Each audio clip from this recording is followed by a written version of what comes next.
नमस्कार। हम राजीव रंजन तिवारी। देश से बेरा कवना संकट से गुजर रहा बा ई लगभग हर आदमी जानता।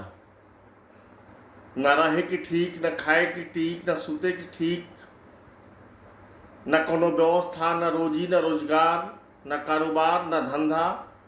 चारों तरफ बचल बा हाहाकार। इससे कौनी निपटल जाई एकरा बारे में लोग चिंतित बा, आम आदमी खास करके। बाबा सब जानता नहीं कि काहे दिक्कत हो रहा बा।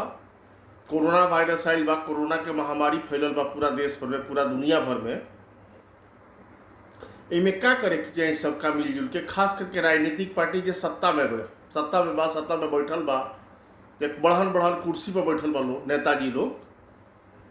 उन्होंने लोग के सहानुभूति रखे के चाहिए जनता के प्रति। यदि कोनो दुख कष्ट बा तो दुख कष्ट के दूर करे के कोशिश करे के चाहिए। लेकिन ये तो दूसरे खेल चल रहा बा। आई बतावे में बड़ा कष्ट भी हो रहा बा। बहुत दुखी मन से बात बता रहा बनी हम कि लूटपाट तो ये सब जो करेला वो अपन करबे करेला हमेशा। कम से कम ये दौर में तो लूटपाट छोड़ दी। अभी कुछ दिन पहले रवा सबके हम बतौले रहनी कि गुजरात में वेंटिलेटर घोटाला हो गई बा। गुजरात में केकर सरकार बा? भारतीय जनता पार्टी के। प्रधानमंत्री जी या गृह मंत्री जी कहाँ का रहे वाला है? गुजरात के। भाई कम से कम ऊर्जा तो ठीक ठाक रही, बाकी तो चली जौन चलता हुआ चलते रही आ लोग चलाते रही, लोग मान नहीं कह सकत। ये तो बुझाते कि भ्रष्टाचार ये का संस्कृति हो गई बा। अब नया मामला जौन आयल बा वही आयल बा हिमाचल प्रदेश के। हिमाचल प्रदेश में भी भारतीय जनता पार्टी के सरकार बा। ओइजा भी घपला घोटाला हो गई बा। और घपले घोटाला नहीं के भइल।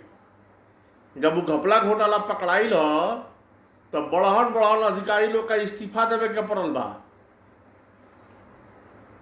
भाजपा के नेता लोग उसमें संबद्ध बा, उससे जुड़ल बा, एकदम साफ साफ क्लियर हो गई बा। भाजपा के प्रदेश अध्यक्ष उसमें संबद्ध बड़े। वह भाजपा है जौना के डंका रवा सब बजाई ले बजावत रहनी कि बाप रे बाप इतना निमन कोनो पार्टी नहीं खे। आई पार्टी के लोग भ्रष्टाचारी ना होला, खाली ईमानदारी के बल पर लोग काम करेला। ये दू गो नाम धनी है, हम एगो गुजरात का एगो हिमाचल प्रदेश के। एक आकलन करी सबे आ बुझी सबे जे पार्टी के लोग का करता, आ पार्टी के नेता लोग का करता, आ पार्टी के जो सरकार बिया वो सरकार का कर रहा बिया। ये अपने आप बुझला समझला के काम बा। रोज सब खुदे समझदार रही तब न वोट दिले। अब ध्यान रखे के बा कि आगे से का होके के चाहिए। ये बढ़िया पार्टी है। आ दूसरे को बहुत बड़ा बात बतावे के रहला कि बिहार में पिछले कुछ साल से जातिवादी राजनीति तनी ठंडाई रहल। गोपालगंज में 3-4 गो मर्डर हो गई बा गोपालगंज जिला में। अब वो मर्डर के बाद बुझाते कि फिर राजनीति गरमा जाई। आ जब जातिवादी राजनीति होला तो इसमें हत्या होला। सब लोग देखले बा, पुरान कहानी है। आ एकरा के रोके के कोनो ठोस कदम नहीं उठावल जा। अब के एकरा के प्रश्रय देता, कौनी समाज में शांति रही, एकर व्यवस्था कौनी बनावल जाई, अभी के सोची। खैर हमरा यह कहे के बाद ये सब ना होके के चाहिए। समाज में अमन चैन रहे के चाहिए। बहुत बहुत धन्यवाद रहा सबके। हमारे वीडियो देखत रही, लाइक शेयर सब्सक्राइब करी सब है। और ज़्यादा से ज़्यादा लोग के लगे फैलावला के काम बा।